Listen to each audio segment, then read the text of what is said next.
I'm Amanda Leitner, and welcome to Rochester Rising, where we amplify the stories of Rochester entrepreneurs. Welcome to episode 244 of the podcast. Whether you are a new listener to the podcast or if you frequently tune in to our show, thank you so much for deciding to spend some of your time with us today to learn more about small business and the culture of entrepreneurship here in this community. We hope that you learned something today from entrepreneurs themselves that can help with your own business journey. At Rochester Rising, we release a new podcast each Wednesday.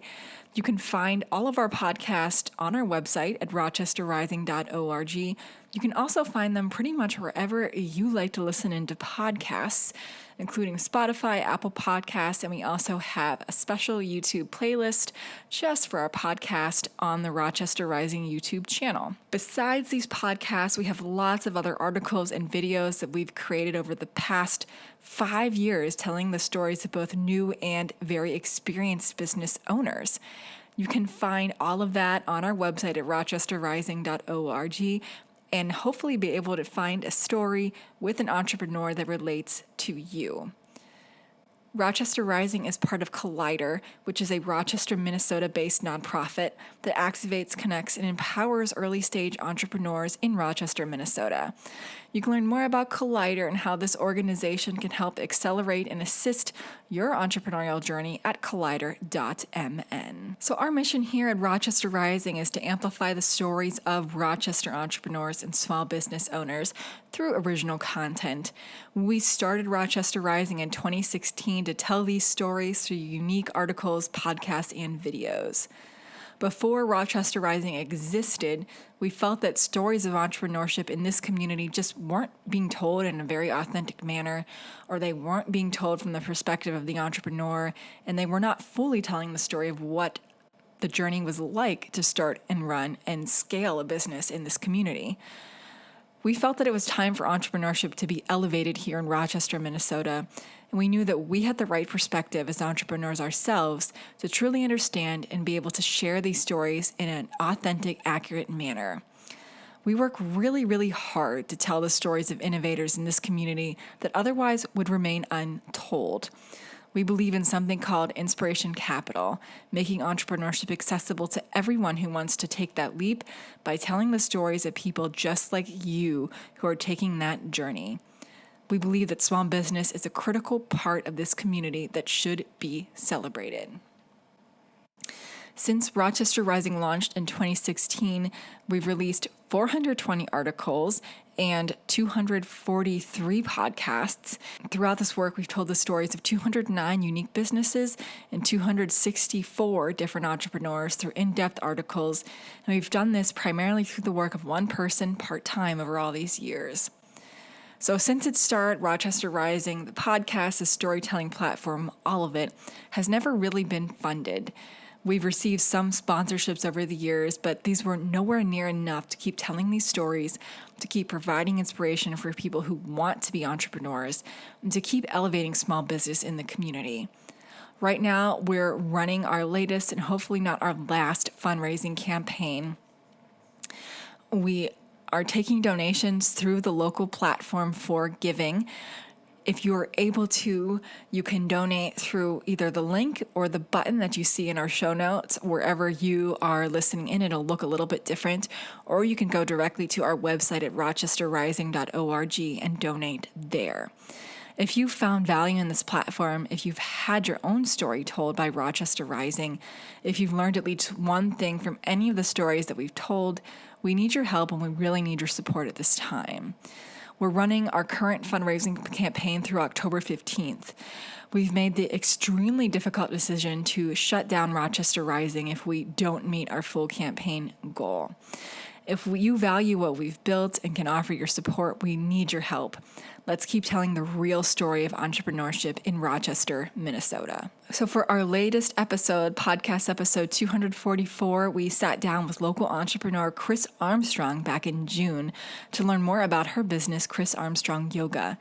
This Iowa native got introduced to yoga while studying for the bar exam. After gifting herself yoga teacher training for her 50th birthday, Chris started to gradually build up her yoga therapy business and test the local market. Last fall in 2020, she fully moved from a long career in law into being a full-time yoga therapist, where she specializes in designing custom sequences and working one-on-one with her clients. You don't want to miss out on today's conversation with this incredible Rochester entrepreneur. Before we fully start today's podcast, I just wanted to acknowledge our sponsor, CliftonLarsonAllen, or CLA. The team at CLA would love to get to know you, learn more about your vision, and see if they can help. CLA is a full-service CPA firm with over 100 offices nationally, including right here in Rochester. They do taxes and audits, but they also focus on helping startups refine their vision, build budgets, work with banks and investors, and track and organize their accounting. They are deeply experienced at building the business systems that allow you to focus on what you do best. Get product market fit, grow sales, hire talent, and create a thriving enterprise. Contact Todd Churchill at toddchurchill@claconnect.com or give him a call at 507-280-2317 to learn more.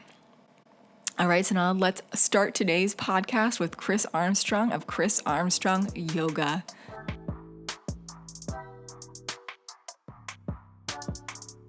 Well, Chris, thanks for being here today I think it's beautiful out today. It's getting kind of hot, but it's summer, right? So yes. That's what we get. But yeah, I appreciate you coming down and sharing your story today. Thanks for having me, Amanda. Yeah. So I just wanted to start by having you share, I know we'll get into it a lot deeper, but can you share a little bit about yourself, some of your favorite things to do? Sure. Like hobbies? Sure. Okay. Anything. So my name is Chris Armstrong. I am going to be 58 years old in August. I gave myself yoga teacher training for my 50th birthday. That's awesome. Yeah. And some of my favorite things that I like to do now, of course, everybody's in the midst of reinventing themselves, like what they want to do post-pandemic and what they want to keep, what they want to let go of. So right now I'm spending a lot of time trying to turn part of my backyard into a pollinator garden, which when I saw how many things that I was weeding were edible, so now I'm into foraging a little bit, which is fun. And then I just finished upgrading my yoga therapy space, so that now I have an intake room and a gorgeous private yoga room to see people individually. So it's been kind of fun to think about what else I want to expand into. I was also teaching classes for people, I call them relaxed, focused attention, where they can make things like bracelets or handmade books, which I think of as a form of meditation, because when you're doing that, you're not thinking about other things, which can help you become more clear. So that I'm thinking about what do I want to offer now that things are opening up again. Yeah, absolutely. That is definitely something I wanted to talk about too. But yeah, I love the foraging, the pollination, and it's, I feel like knowing what's edible and not edible is a good skill to have. Started to grow some edible flowers in pots just for I don't even know. We'll see. Teas, salads, baking, things like that. So we'll see how that goes. It's been fascinating. The more I'm learning about it, the more I'm thinking it's a whole new world that's opening up, and there's lots of ways to feed ourselves, and that's one of them. Mm-hmm. So I always like to ask people too, are you originally from Rochester? And if not, what got you here? And then what keeps you here in the community? Sure. No, I was born in Iowa, and when I was 2, my dad got a job with IBM in Kingston, New York. So we lived there until I was 12. And then he transferred back here to Rochester because my parents were both born and raised in Minneapolis. So they wanted to be closer to family, so they moved back here to Rochester. And so I lived here from the mid-'70s until I graduated from high school. Then I went to Vo-Tech, and then I finished 2 years of college here. And then I just wanted to live somewhere else. So my grades were good enough that I got scholarships. I ended up getting going to Hamlin for 2 years and getting my major in a self-design major, social policy issues. And then when I was in college, half of one of my classes were law students and the other half were anthropology students, which I was. And those law students didn't seem that much smarter than me. So I took my LSAT and got good enough score to be able to get into law school. So then I went to law school for 3 more years and then moved back down here. Practiced so that my husband could start a business. So I practiced family law for 5 years and then worked in the county attorney's office as a prosecutor for 2 years and then was a trust officer, so in banking for 19 years. And then law for about 2.5 more years. Now I'm full-time yoga therapist. Yeah, I'm all in on the yoga therapy. No, that is an incredible journey. Can you share a little bit about, what got you interested in law and a little bit about that? And then how did you first get exposed to yoga during that time? We were talking about it a little bit in the beginning, but what did that initially look like from you're in the class, now interested in law, to exposure to, what was that like? And how did you first get introduced to yoga? Sure. So I first got introduced to yoga through a book when I was studying for the bar exam that I got from the bookstore. And I thought, this is perfect. This is what's going to help me build stamina and confidence and all the things that I'm going to need in my new field. So I taught myself yoga from that book because you could look up the poses and the breath techniques by whatever quality you wanted to cultivate. So I'd just flip the book open and be like, okay, what do I need today? I need confidence. So I just do all the confidence things. That is super cool. And now you're like, if I was going to do that, I would just pull up YouTube, so it's like, it could not have been easy learning out of a book. No, but when it was organized that way. And so it was super useful. And then, when I was practicing law, I would use those techniques to just stay as even keeled as I could so I could bring my A game to my job. And then when I transitioned to banking, I was in banking during 2008, 2009. So everybody knows how crazy that got. And then there was also some things that were happening in my family at that same time. And so my therapist at the time said, you need to get back to yoga. And so I started taking yoga as just a way to help me manage all the stress. And then when my father passed away, my husband and I were sitting on the couch thinking, we should be making our lives exactly the way we want them right now. Like, we shouldn't be waiting. So he owned a auto repair shop and used car sales. So his way of giving himself exactly what he wanted was a brand new Camaro. My way was unlimited yoga. Because I thought, how much would I learn, and where would I go if I just have as much of this as I wanted? So that led me to yoga teacher training, which I wanted because I wanted to learn how it works. I wanted to reverse engineer it. But then partway through my training, one of the people at my home studio at the time asked me if I would share teaching a class with her. And so I did, because I wanted to share all the benefits that I was getting. And so one of the teachers that was in my yoga teacher training was also going through a yoga therapist training, and he ended up bringing that training to Minneapolis. So that training is a 3.5-year long training program, and he was encouraging me to do it. And I'm like, it's so much money, it's so much time, that's a big commitment. But then I jumped in, and it's been fabulous. And in fact, now I'm going to be an assistant for the next yoga therapist training that's going to be starting in October 2021. So I get to go through the training again, and I'll have to travel to Berkeley, California 4 times a year. It's not a bad gig. No. Not bad at all. Super excited.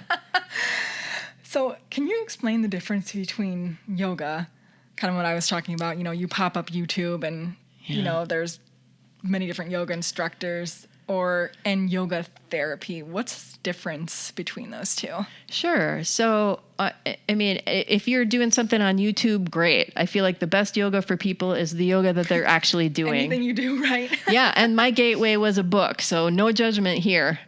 So I think the what you get is some exposure through a book or through YouTube, but what you get from a class is a teacher that can adjust you based on your anatomy, can help guide you if you're doing something that could be more efficient. They can help you be more efficient, or something that works better for your body mechanics, because there's something that I show people often in classes. I have them sit on the floor with their legs out in front of them, and then I ask them to put their hands on the floor next to their hips, and then I have them look around the room. This is the only time I have people look around the room, and they can see that my hands are 2 inches shy from the floor because of my anatomy. Mm-hmm. So it lets people off the hook that what I do is not going to look at all the same as what they do. And a teacher can help figure out, based on your anatomy, what's going to work best for you. So that's a teacher in a class setting. But yoga therapy, it's even more individualized than that. So I meet with people and ask them some questions: how they're doing physically, emotionally, what they like to do in their spare time, what their relationships are like. And then we figure out, which direction do we want to move in. And then using the tools of yoga, I create a custom sequence for them to do at home. Might be 1 minute to maybe 20 minutes that they hopefully do daily that will move them in that direction. And the philosophy is, what you link to strengthens. So if you're linking to, for example, the object of meditation in your practice is a mountain, and if you're open to it, there might be a chant that's related to stability and comfort, then hopefully if you're linking to that every day, then you're finding yourself more grounded and more peaceful, more able to accomplish what you want to accomplish. And then there are also poses that can be combined with that will, so that you're getting the same information at multiple levels: the physical level, the energetic level, the intellectual level. Something, I was reading your website before you came in today, and something really resonated with me on there. And I'm not going to do it justice trying to repeat it, but I'm sure you'll know what I'm talking about. Just about exactly what you were saying with limitations of anatomy. And some people are very flexible, but they can't do the balance poses. And some people are extremely maybe I just flipped that. But anyway, some people are very strong but have problems with the flexibility, and it's all kind of... We're all working on something. Yeah. Yeah. And that's something I say in classes and to people a lot too. So come as you are. Mm-hmm. I've had students who are pre and post mastectomy, pre and post heart transplant, post amputations. Come as you are. We can figure out a way for yoga to help move you forward, whatever that looks like. So whatever your anatomy is, or your strengths, or what you perceive to be your weaknesses are, we're going to focus on your strengths and build those. We were talking before we started that, you mentioned too, you fully moved out of law this fall, yes, in fall 2020, and transitioned into yoga therapy full time. And you have your business, Chris Armstrong Yoga. Can you talk about how, when did you decide that yoga therapy, you really wanted to pursue it and really wanted to make it into your own business? What did that kind of look like? And then that transition out of law, out of banking, into what you're doing now? Sure. So, several years ago, I was in banking, and it was changing. The nature of my job was changing to the point where it was a lot different than a trust officer 19 years before. And so it was becoming more sales focused and less service focused, and they were transitioning people to be serviced by centers. And I could see the writing on the wall that my job was going to be eliminated at some point. So I started thinking about, it doesn't make any sense to have a stressful job to save money so you can retire. Right. I have enough money right now to give myself a year to figure out what I really want to do.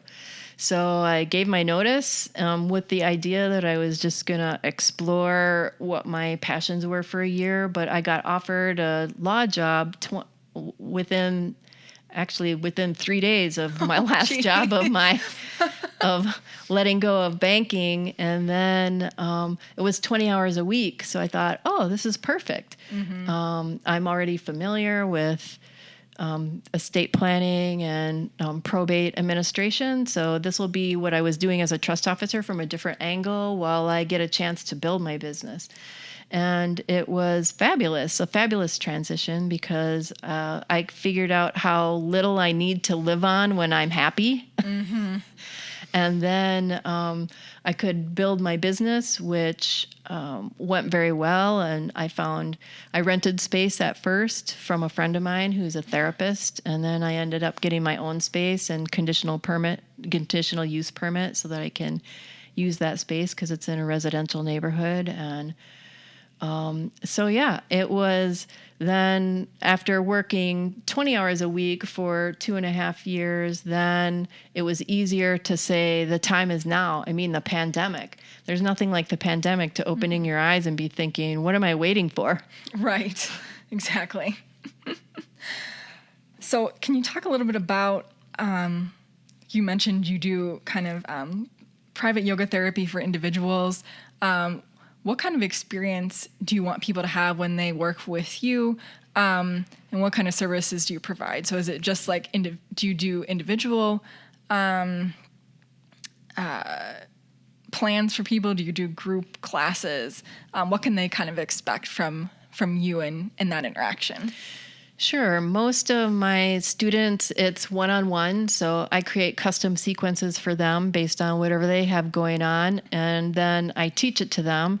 And then I support them along the way. And then every 3 months or so, they get a new one because by then you have new things that you want to work on. And so there's a progression then that happens that's a little bit different for everyone because everyone is working on some different things. And so it's very satisfying because if I tell people they find themselves not doing the sequence to let me know because that's on me. I didn't make it with enough things that they like or it's too long. So we can shorten it so that they can commit to do something for themselves every day. But even that's part of the yoga, like doing something for yourself every day is part of what is self-care that enables us to do all the other things that we do. So most of it is one-on-one. I have worked with couples or people who are wanting to learn yoga enough to be able to join classes, or people that have physical issues that they want to figure out how to accommodate themselves so that they can join classes. And I love that because in a class, you're going to get community, which you're not going to get at home. So if I can get people ready for classes, I'm all for that. There's a lot of good yoga in town, and I want people to like soak up of it any way that they can. I have also taught classes at different studios, and I'm not teaching any classes currently. I will be teaching classes through the Panchamaya Yoga Therapy Clinic, which is virtual at this point. But we're going to be teaching some functional group classes, which are group classes that are based on people that have the same kind of issue. So I'm going to be teaching a class, Yoga for Caregivers, coming up, probably starting in July. And then I'm also going to be teaching yoga to the Mayo Clinic emeritus staff. Very cool. This summer, because one of the things as a trust officer, I worked with a lot of people that were retired on up. So I'm going to get to work with my people again. That is super cool. Yeah. So like we talked about, a lot of people listening in are thinking about starting a business, maybe haven't done it yet or are starting to take those first steps. Can you walk back to when you were first starting? Like you said, you rented this other space, then you redid a space in your home. What was that like for you? Were there some surprising parts that you liked and didn't like about it? or things people should be thinking about when they're getting their business off the ground, like a conditional use permit? Yeah. So it's like there's lots of things I can figure out, and then there's some things I just want to hire out because I could learn it. I could learn it, but I don't want to take the time to learn it. So I did hire an attorney to draft my business documents, even though I could figure it out, because I don't want to have to think about all that. So I hired an attorney to help me create the LLC. And if I was going to do it now, I think there's some other kinds of business entities that that have a social purpose. I would have done that had it existed at the time, but it doesn't make any sense for me to change right now. So that was one of the first things that I did was hire an attorney, get my business entity going, get a bank account open so that you're segregating the money that's coming in and going out so you can keep your accountant happy. And then and I rented space with a friend. She was a therapist. And so I rented space from her, and it was initially on a trial basis so that we could just see how it went for both of us. And it went really, really well. But the more I was thinking about it, the more I was thinking that I would like to have my own space for other reasons too. So we have a place out in the country, but I wanted to be closer in town. So we bought a house in town. Oh, so you bought, okay. Yeah, we still have the place out in the country. Okay. So 10 acres out in the country, and then in town over by TJ Maxx, which has this gorgeous sunroom. And as soon as I saw that room, it's like, oh yeah, this is where we're going to be doing yoga. And you saw it. I'd say I saw it. It is beautiful. I was thinking about that this afternoon when we were getting ready to record. I'm like, man, I should just call her and see if we can record in there because I want to go back. Yeah, we could have. We'll have to do it again, and we'll do it over there. But yeah, no, I think that's really smart and a good way to approach it too, that people should think about is, what can you do right now without investing a lot of money to try something, renting a space instead of like outfitting, a whole space when you need to test the market and get your customers, while you're doing all of that. Yeah, and that worked out really well. The lease that I had with my friend, the therapist, was a 6-month trial period, and that was, at frankly a sweetheart rate. And so it gave me a chance to see if I could offer something in an independent space that I had full use of. What do I want to offer? So I think the increments were really nice, and then I just upgraded the space that I have now to make it more user-friendly. And my friend, the therapist, came in and we kind of did some user experience things. And then another friend from high school who is a wedding planner came over, and we took it to the next level in terms of if you're sitting here, this is what the user experience is going to be like. If you're sitting here, this is, walking through the whole experience to make it hopefully a very comfortable place to be in, because it's hard enough to think about doing yoga and have it be one-on-one. And usually the people that come are in some kind of transition. And so I want to set them at ease as quickly as I can. Yeah, absolutely. So is your country home, is that far from here? 20 minutes. Oh, okay. But still, it's nice to, have something in town too, because I think even 20 minutes to some people is like, that's far. Yeah. And it's not really set up. It's not set up. There's no space that would be amenable to yoga therapy. So this was a good logical move. It allows for some separation too, I think, from, at least one of your homes, that like it's not all encompassing and all you're seeing, breathing it all the time. But maybe you feel like that anyway. I don't know. Yeah, it's kind of nice to take a break. My husband likes the country house. I like the city house. So it's we figure it out. I did want to ask you about 2020. So, from the time, you started the business, how has that changed from when you started, what you thought you were going to be doing until now? And then what did 2020 look like for you? Sure. So when I started the business, we had to practicum hours for our training. So we needed to see people and create sequences for them. And so what I offered at that time was a package of 3 sequences and then 3 sessions where I would teach people the sequences. And then because that's when I needed to see at least 10 people for 3 times. So that was offering the package, helped me get my practicum hours.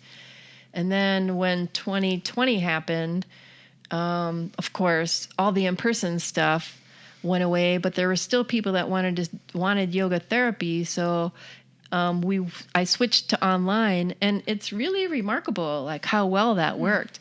And also I was able to expand doing yoga therapy to people in other geographic areas. So I had a student in New York and a student in Chicago, and even though it's not quite as good as seeing somebody in person and seeing what their body mechanics are, it was really it exceeded what I thought it was going to be.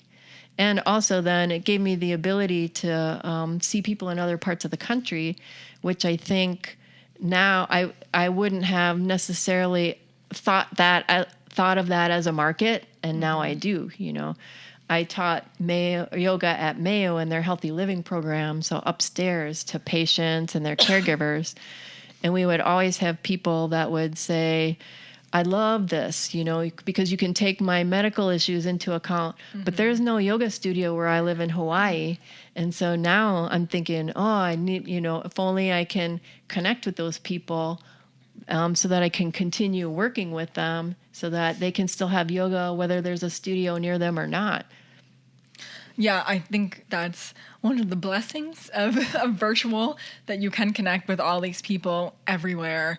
And glad it was amenable to what the last year has just been hard. What are you looking forward to, as we're moving through this year, 2021, and your business? What are you seeing changing or staying the same in what people are asking from you?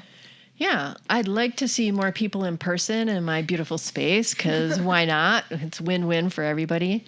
I'd also like to continue to work with people online, because I think that is so effective, and how nice if people don't have to be figuring out parking and getting dressed and all of that. So I'd like to build the online offering and see where that goes. I'm still contemplating whether I should be marketing to my neighbors. Half of me thinks I should be, because how cool would it be to just walk down the street and have yoga? But I've also talked with some people that have kind of reservations about that, because they're your neighbors, and maybe you want to just keep the relationship one thing instead of 2 things. So yeah, building the one-on-one. I'd like to figure out classes. I think teaching the functional group classes at the Panchamaya Clinic is going to be an amazing experience. Teaching the Mayo Emeritus staff is going to be super fun. There's a couple places that I want to volunteer. One is the Jeremiah program. I've taught them the yoga to the empowerment girls, and we're in discussions about whether we want to teach it to some of the other students and maybe their children too, because how cool would that be? Yeah. So part of it is I'd like to be able to be making enough money through the yoga therapy that I can volunteer and support the people that I want to support, like the Emeritus staff and Jeremiah program. And I've taught the Project Legacy teen girls as well. So we were talking about you transitioned from this career in law, banking, to yoga therapy. Do you feel that you might go back someday? Do you have any regrets about moving or transitioning? What are kind of your thoughts on that, and perspective for people who might be thinking about, really changing their day-to-day, their careers, and what they thought they might be doing for the rest of their life? Yeah, I have 0 regrets. law degree that I got just helps me understand how everything works. And so I can understand how to ask questions and how to gather information and what I want to do and what I want to hire out. So that education is not going anywhere. Plus, it's like instant credibility for, it's interesting. A lot of my students are people who are also in high achieving jobs. And so I can relate what it's like, the time constraints, the pressure, maybe the ability to have a public face and a private face, so I can relate to those kinds of things. So I'm so glad that I got my law degree. It was totally worth it. I have zero regrets about not practicing. I don't ever see myself going back to it, which was a little bit scary in terms of like you worked so hard to get there, but no education is ever lost. Yeah, and then I don't have any regrets about banking either. I mean, that was a good career for a long time, and I loved the people that I worked with, and it was all good experience. And again, a lot of the people who were my trust clients at that time, similar people are my yoga therapy clients, which is interesting. And then really interesting, yeah. Yeah, it's not the same people, but similar. And so that's been a fascinating dynamic to think about, that who you want to work with is who you want to work with, regardless of what exactly that looks like. And that's really interesting because you had kind of the same, people call it avatar, customer persona, whatever, but it was kind of the same person, but in different services or different, outcomes that they were maybe not even, because like we were talking about with law, because I thought it would be super different from law to yoga therapy, but what the service and the promise you're giving to people is kind of the same. Yeah, it is. It's how can we make your life more what you want it to be? And so that's what it was in banking as a trust officer. Like, how can we take the things, automate the things that you don't want to do so that you can do what you really want to do? And in law, it was how can we give you the power to do what you need to do during this transitional time of settling an estate, or how can we set up your estate plan so that what you want to happen after your lifetime is actually what happens. And with the yoga sequence, it's the same thing. How can we build on your strengths, and what you link to strengthens? How can we build on that so that you're moving more in the direction of the life you really want, the life that makes sense for you? And I don't have to know what that is. You don't have to know what that is. That will become clear over time if we remove the things that don't need to be there. And I think a lot of times, too, people think that, if they're building a business, if they're making a change, they have to do it. Like, they just have to leave what they're doing and just jump into it. And it's like, I don't know anybody who does that. That's really challenging. You're just setting yourself up to be extremely stressed and probably not succeed at all, because you're just going to be rushed or feel pressure to, get to sales, get to customers. Whereas it's more like a gradual transition to learning, building, and then moving into, that chapter. Yeah, that's true. I mean, I went from full-time work, side gig, to half-time work, side gig, to all in on the yoga therapy. And the same with my space. I went from renting space from somebody else to then, having my own space in my home. And eventually I can see being part of some kind of co-op. I had mentioned that at our meeting earlier this week, where it would be fascinating to be part of a co-op where people can avail themselves of lots of different kinds of services, like whatever they think would help move them forward. So, yeah. One thing I always like to ask people, and I think it's an important question, why are you passionate about yoga and having your own business? So kind of both aspects of that. What you could be doing anything else. You could be still doing banking. You could be still doing law. Why this, and why being in business for yourself? Sure. So why yoga therapy? I think because I see what it's done for me, and I can see what it does for other people. Like, it just makes their life, it adds to the quality of their life so much, and to help people be empowered and to step into their truth and their own power so that they can make their lives be what they want it to be. I mean, we're oftentimes like in our own way. So to help people get out of their own way is super, super satisfying. And to watch them step into what they want to be. And we don't even have to know what that is. It's been fascinating because now it's been 3 years that I've been working with people to see where they go. And I think they surprise themselves in good ways. So that's what makes me passionate about yoga therapy. What makes me passionate about being an entrepreneur is at this particular time, there's no place where I could do yoga therapy. There's only one yoga therapist on staff at Mayo Clinic, and I hope that they embrace it, and maybe that will happen in my lifetime, but I think it's still not part of their worldview yet. And it's a little bit different to work out of a yoga studio because then you're renting from them or they want a certain percentage of what you're taking in. And I had some feelings that I wanted this to be accessible, which what I'm learning is it's that to offer a sliding scale for people that need it, but that there are plenty of people I've had several people tell me I'm not charging enough. So I need to consider that. And then, so I like the idea of, the hard work pays off and having control over what I'm offering and what that looks like. And that said, I would like to work in a cooperative environment at some point with the right people. And I think that will happen. But for right now, I like being master of my own destiny. Yeah, no, I love that. And it's like when you can't find something like that in the community, then you have to create it. Exactly. Right. Yeah. Yeah, absolutely. And pricing is so hard, especially for a service where, you can calculate in, your time, the cost that you had to put in to get that up and running, but it's way more challenging than a product where cost of goods sold that goes into it. So it's so hard to price a service.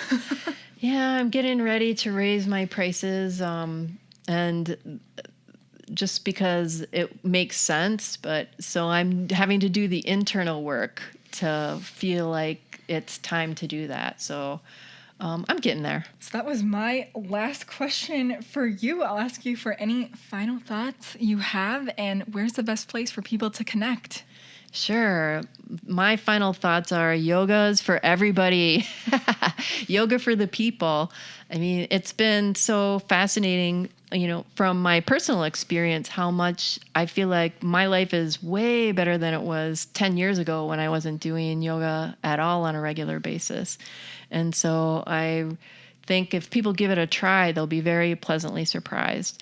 And the good news is the first sequence that I give people is filled with things they like to do. So hopefully they will give it a try and stick with it. They can reach me either call or text me, area code 507-990-9765, or they can email me, chrisarmstrongyoga@gmail.com, or they can look on my website, which is Chris Armstrong Yoga. Well, thanks so much for this wonderful conversation today and sharing your journey. I really appreciate it. Yeah, thank you, Amanda. And next time, my place. Yes, definitely. And it's a beautiful sunny day, so we should have done that. I thought about it this morning. I'm like, man, is it too late to ask her to come No, you could have. You totally could have.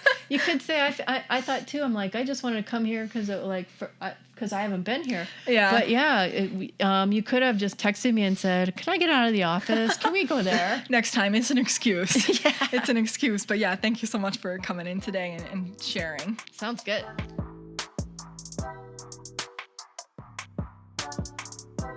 So what a great conversation with Chris that we had to share with you today. Again, this was recorded back in June.